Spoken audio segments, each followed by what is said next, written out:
ভোগান্তি ছাড়াই ঈদ শেষে ঢাকায় ফিরছেন রাজধানীবাসী।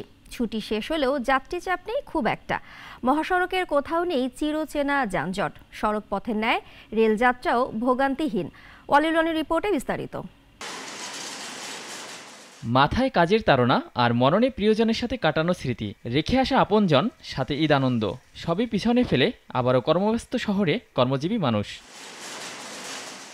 বুধবার সকাল থেকে রাজধানীর বাস কাউন্টারগুলোয় দেখা যায় যাত্রীদের সরব উপস্থিতি। ছিল না চিরচেনা যানজট সহ বাড়তি কোনো ভোগান্তি, তাই খুশি যাত্রীরাও। যানজট তেমন একটা নাই, রিল্যাক্সে আসছি। আমরা অনেক তাড়াতাড়ি করে যাইতেও পারি, আইতেও পারি, খালি ঢাকার মধ্যে একটু বাইরেইতে কষ্ট। হ্যাঁ, ঈদ যাত্রা এবার আমাদের অনেক ভালোই ছিল। আমরা আসছি, আমাদের কোনো যানজটের সমস্যা হয় নাই। সড়ক পথের ন্যায় রেলপথের যাত্রীদের অভিজ্ঞতাও ইতিবাচক। ছিল না কোনো শিডিউল বিপর্যয়। ট্রেন যাত্রাগুলি ভালো হচ্ছে, খুবই ভালো। জার্নিও মোটামুটি স্বস্তির সাথে আসছি আর কি। আমরা ভালোভাবে আসতেছি, যাইতেছি, সুবিধার মতো যাচ্ছে। ঈদ ফেরত যাত্রীদের ভোগান্তি এড়াতে চালু আছে বিশেষ ট্রেন।